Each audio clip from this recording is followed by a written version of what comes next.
ఆంధ్రప్రదేశ్ రాష్ట్ర గౌరవ ముఖ్యమంత్రి వర్యులు శ్రీ నారా చంద్రబాబు నాయుడు గారి ఆహ్వానం మేరకు భారతదేశ గౌరవ ప్రధానమంత్రి వర్యులు శ్రీ నరేంద్ర మోడీ గారు ఈసారి విశాఖపట్నంలో జరగబోయే అంతర్జాతీయ యోగా దినోత్సవం వేడుకల్లో ప్రత్యక్షంగా పాల్గొనడానికి అంగీకారం తెలిపిన సందర్భంలో విశాఖపట్నంలో జరగబోయే అంతర్జాతీయ యోగా దినోత్సవంలో సుమారు 5 లక్షల మందికి పైగా పాల్గొనేందుకు రాష్ట్ర ప్రభుత్వం భారీ ఏర్పాట్లు చేస్తోంది. ఆంధ్రప్రదేశ్ రాష్ట్ర వ్యాప్తంగా ఉన్న జనాభాలో 2 కోట్ల మందికి పైగా అంతర్జాతీయ యోగా దినోత్సవం రోజు యోగ సాధనలో పాల్గొని ఇంతకుముందు ఉన్న రికార్డులన్నీ తిరగరాసే విధంగా గ్రామం నుంచి జిల్లా స్థాయి వరకు ప్రతి ఒక్కరూ అంతర్జాతీయ యోగా దినోత్సవంలో భాగస్వామ్యమయ్యేందుకు ఇప్పటికే భారీ ప్రణాళికలు రచించి వాటిని అమలు చేస్తోంది. ఆంధ్రప్రదేశ్ రాష్ట్రంలో ప్రజలందరికీ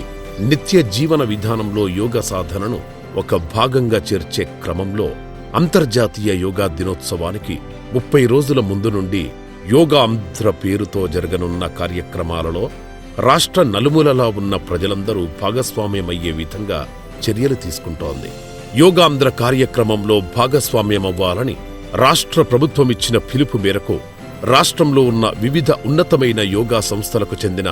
450కి పైగా గురువులు ఈ కార్యక్రమంలో నమోదు చేసుకుని తమ తోడ్పాటుని అందిస్తున్నారు. వీరి సేవలను వినియోగించుకుంటూనే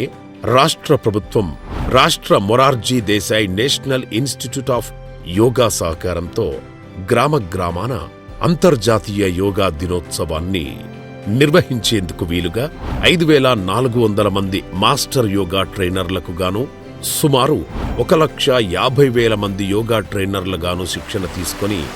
గత 20 రోజులుగా వివిధ వర్గాలకు చెందిన సుమారు 2 కోట్ల మందికి యోగాంధ్ర కార్యక్రమాన్ని అందించింది. విశాఖపట్నంలో జరగబోయే అంతర్జాతీయ యోగా దినోత్సవం ఏర్పాట్లను పరిశీలించడానికి వచ్చిన